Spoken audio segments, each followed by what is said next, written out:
Good morning. Today is Monday, August 24th, 2026, and we have a very special edition of Gov Talk. The CEO of TWIBA and the voice of the celebration, Mr. Mark Farrar, in studio with Scott Johnson. Scott, take it away. Thank you, guys. This is Scott Johnson on behalf of Hopkins Farm Broadcasting here in Shelbyville, Tennessee, about 50 miles south of Nashville, 25 miles south of Murfreesboro, and the rolling in today's sunny green hills of Middle Tennessee. It's that time of the year where it's time to walk on.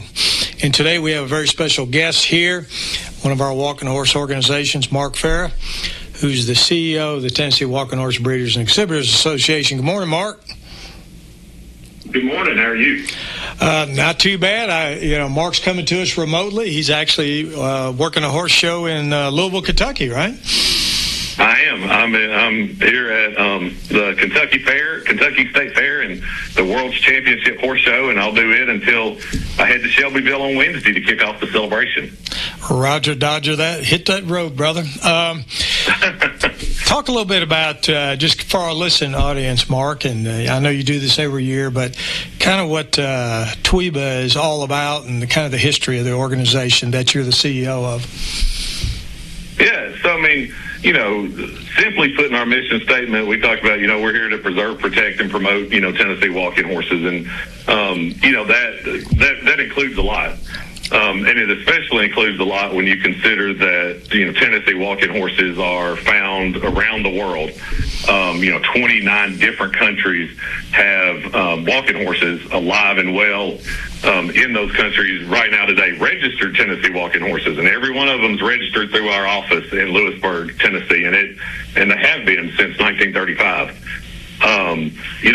When the TWHBA, when it started, there was in the Nashville banner, we found like a public notice that they were going to have a meeting. And at that time, a lot of fairs and a lot of horse shows just had these, smooth gait classes or, whatever they called them back then. I think they actually called them plantation classes for the smooth ride.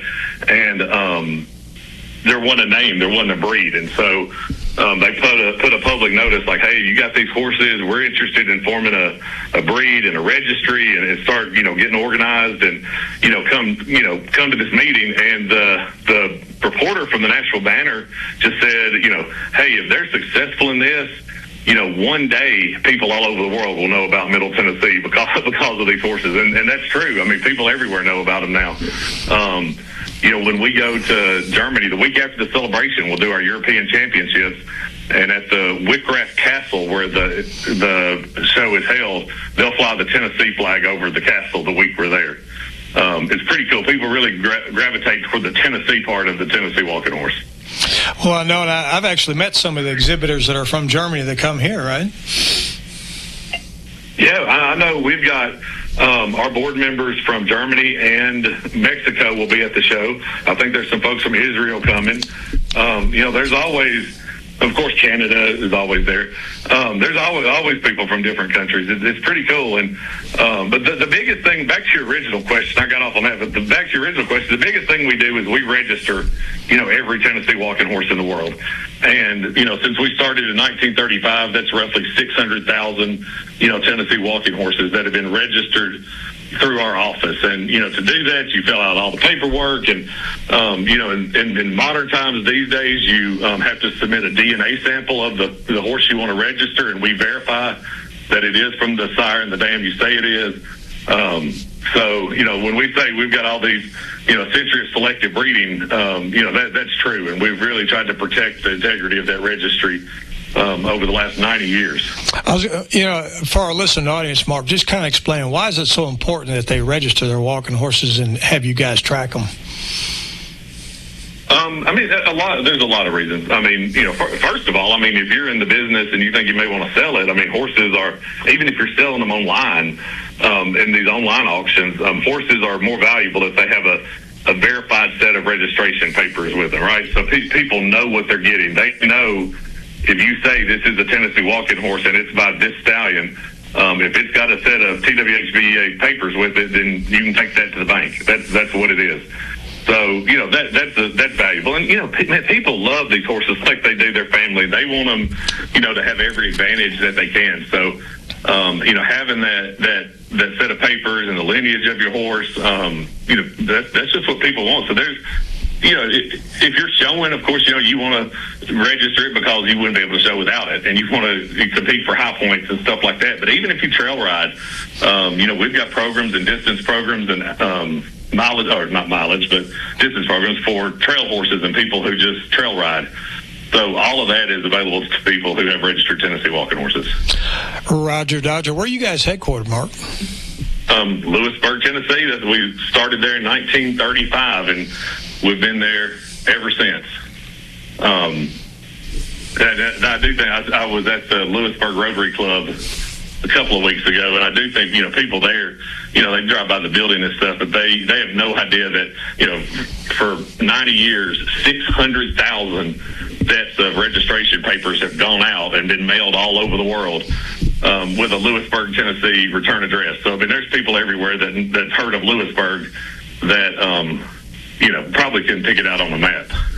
Yeah, you guys have a very nice facility over there. I assume that if somebody just wants to stop by Monday through Friday, they can stop by and get a little bit of a tour or something? Yeah, absolutely. We've got a gallery of world grand champions. Every world grand champion that's been crowned at the celebration back to 1935 is there. One of the things that we do is we coordinate the official portrait of that world grand champion every year, so we've got those portraits hanging in that gallery. For us, our Hall of Fame is for horses, and so all of the horses that are in our Hall of Fame are on display, their plaques, and then master breeders. The people have been honored with that. They're on display. So yeah, we can stop by. We've got an auditorium. People use it for events all the time. There's a lot of history.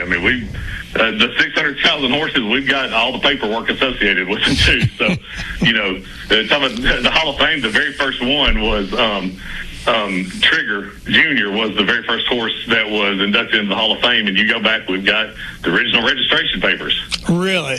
For Trigger Jr.? Yeah. We're not talking about Roy Rogers, are we? That's exactly what we're talking about. You guys also, do you still have a gift shop? We got a gift shop. Oh yeah, thank you for promoting that. Well, my wife likes to spend money there, right? So yeah.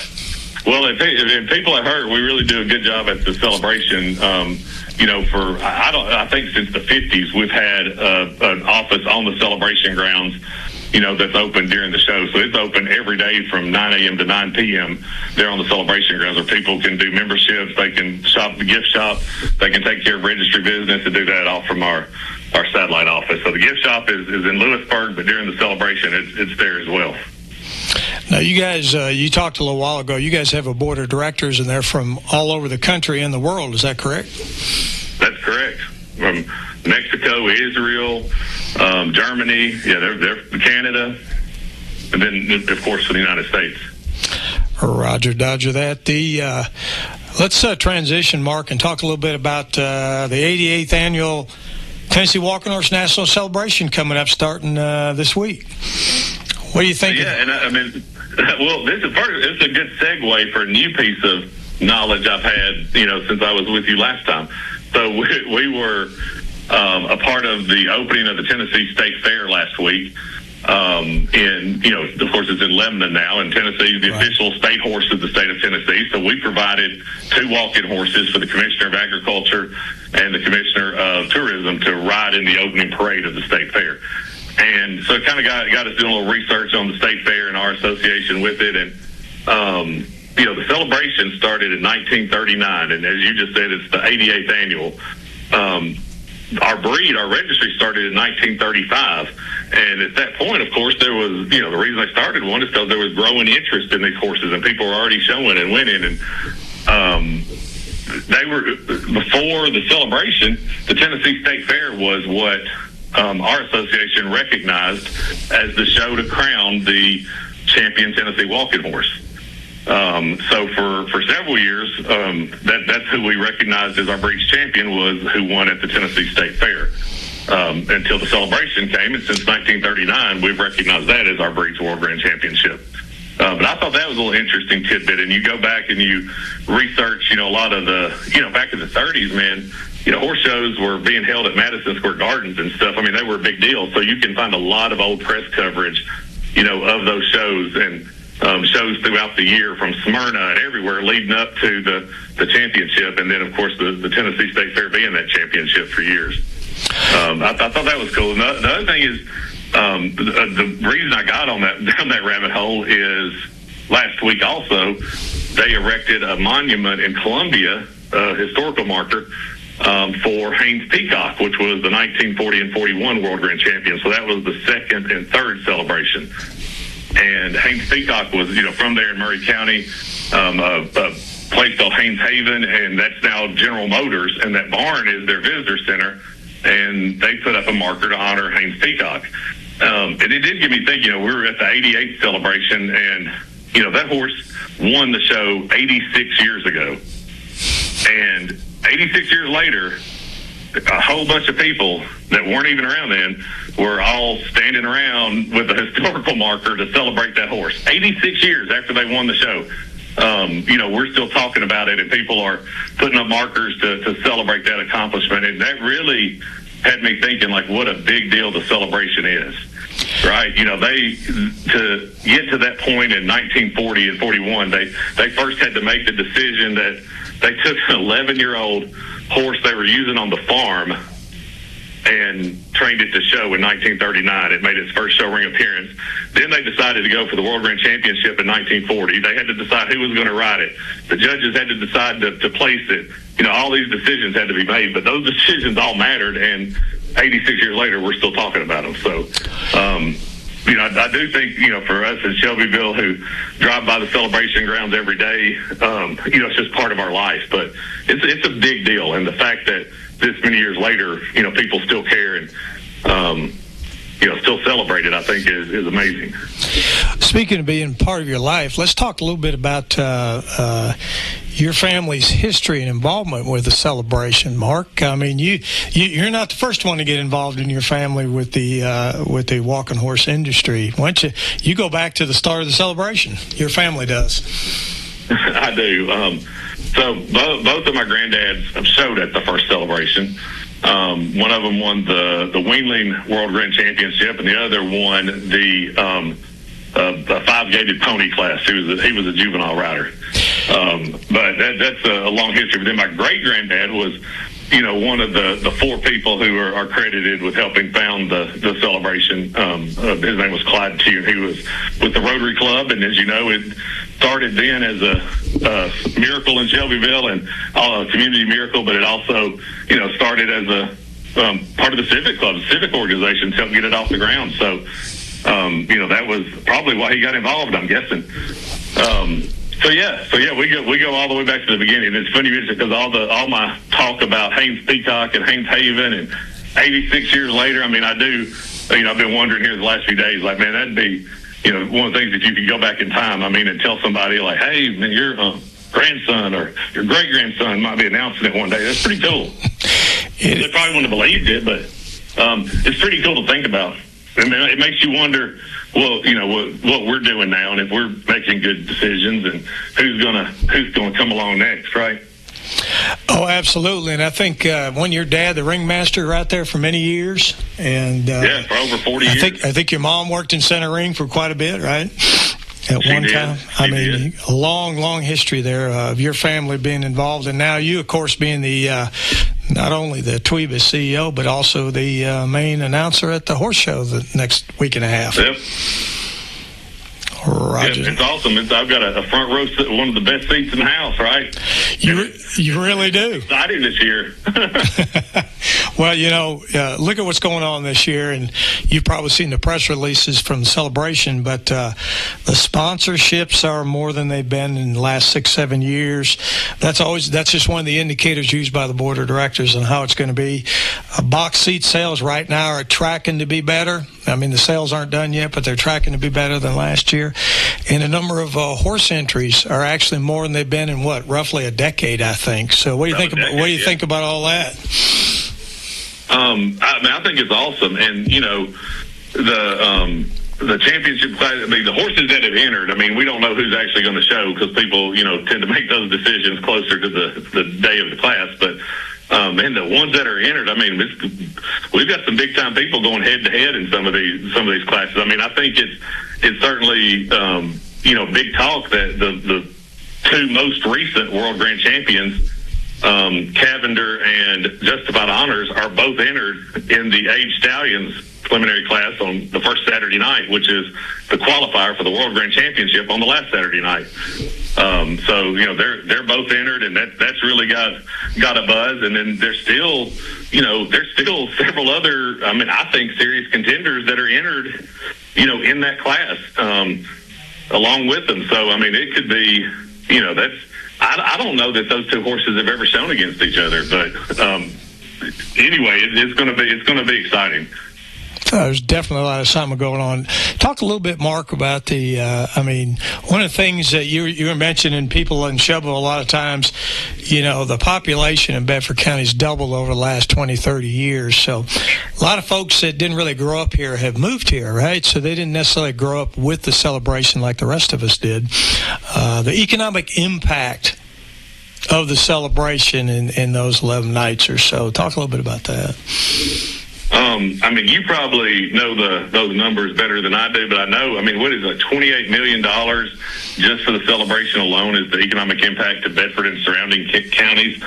That's a significant amount of money. And I think, and then for the celebration, as they book Cooper Steel Arena and the celebration grounds more throughout the year, that economic impact all year long has changed significantly. I want to say, you correct me if I'm wrong, in and around $40 million for the year, with $28 million coming from the celebration alone. I'd say that's a minimum right there. I'd say that's a minimum. Because you're looking at a 3-to-1 or 4-to-1 for every dollar spent, roughly. I know Warren Wells. He's got those numbers off the top of his head. He does. And the thing you can't quantify is.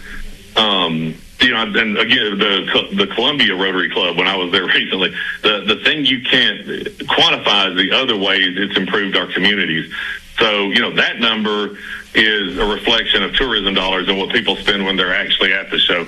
What for us it doesn't count is the people who have bought second homes in Shelbyville, the people who have invested in the community, the people who have moved here and have become a big part of our community. In Columbia, I was giving an example of, 3 of their biggest doctors in town would have never come there, wouldn't have even known where Columbia was if it wasn't for the walking horse business.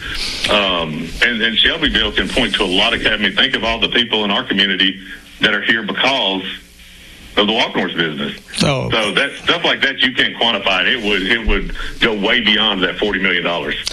Absolutely, and I think one of the things that folks kind of forget about sometimes, especially if they're not that involved with it, is what you mentioned. You're talking about people eating in the restaurants, people buying from the feed stores. There's a lot of sales tax involved that goes to local government. The hotel motel tax, all the hotels get filled up, which goes to the city or the county, depending on where it's located. And more sales tax hopefully means less property tax. So we appreciate those folks coming in town. And for all of you out there that are visitors coming in here, trust me, the people in this community appreciate you coming here and participating in our 88th annual celebration.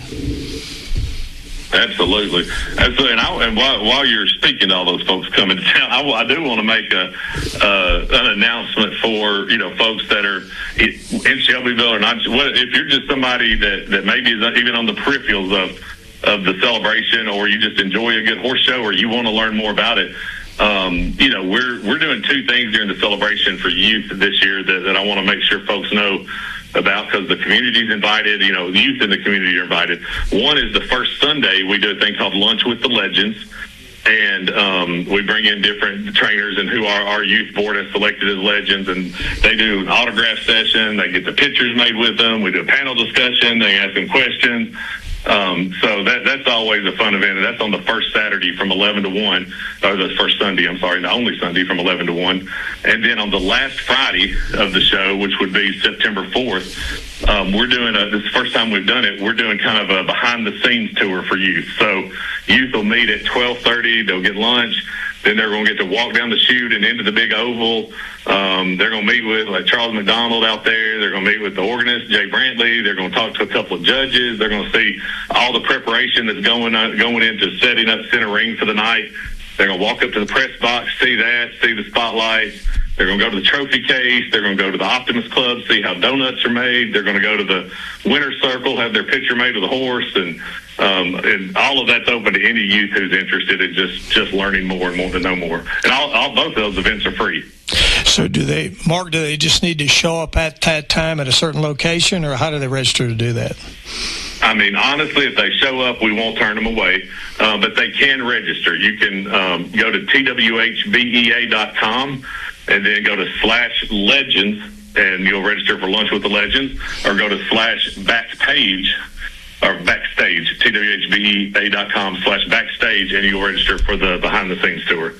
But again, we're happy for people to show up as well. We want to get any youth that's excited and wants to know more about our industry, we want to be there to help them learn. I'm glad you guys are doing that, Mark, because I made a comment the other day. We were having some discussions, and the number of young people that are involved, it's kind of like a church, right? If there's young people involved, the church usually survives. If there's a lot of them involved, and you guys and Celebration and the trainers have all done a good job of making sure the young people are involved to carry on the tradition of the walking horse industry, right? Yep, I hope so. That's something we need. Mark, is there anything else you want to talk about? Man, I'm good.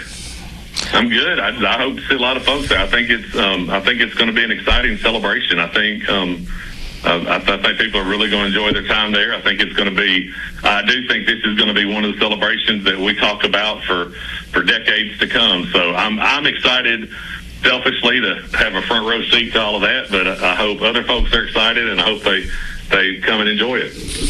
And get an Optimist Club donut while you're at it, right?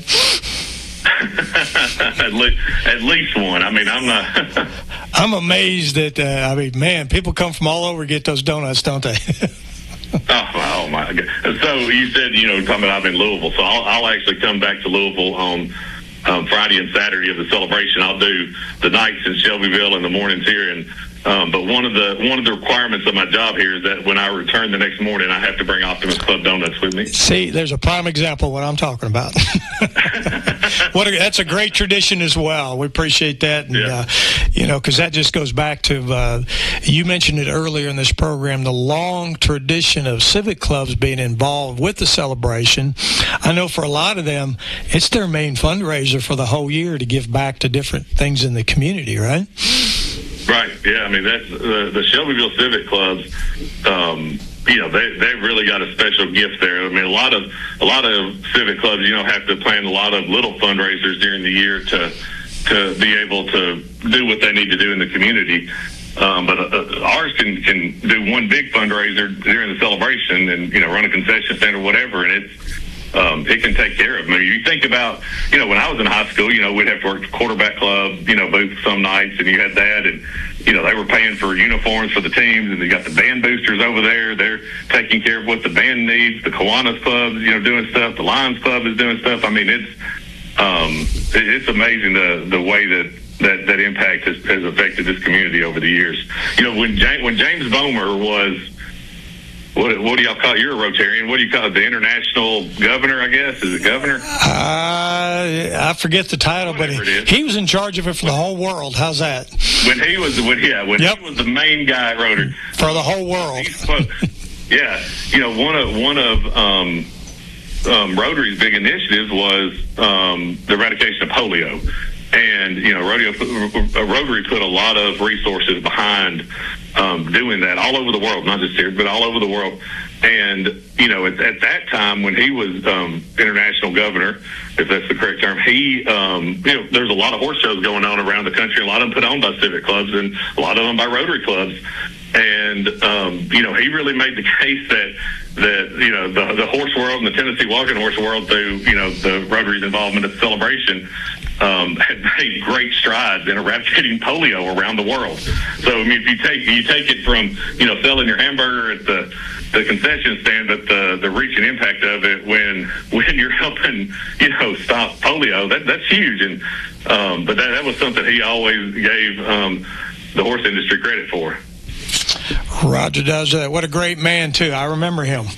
But think about it, a guy from a little small town like Shelbyville being in charge of the that very large and very civic-minded organization for the entire world. So shout out to him and appreciate everything he did to impact this community.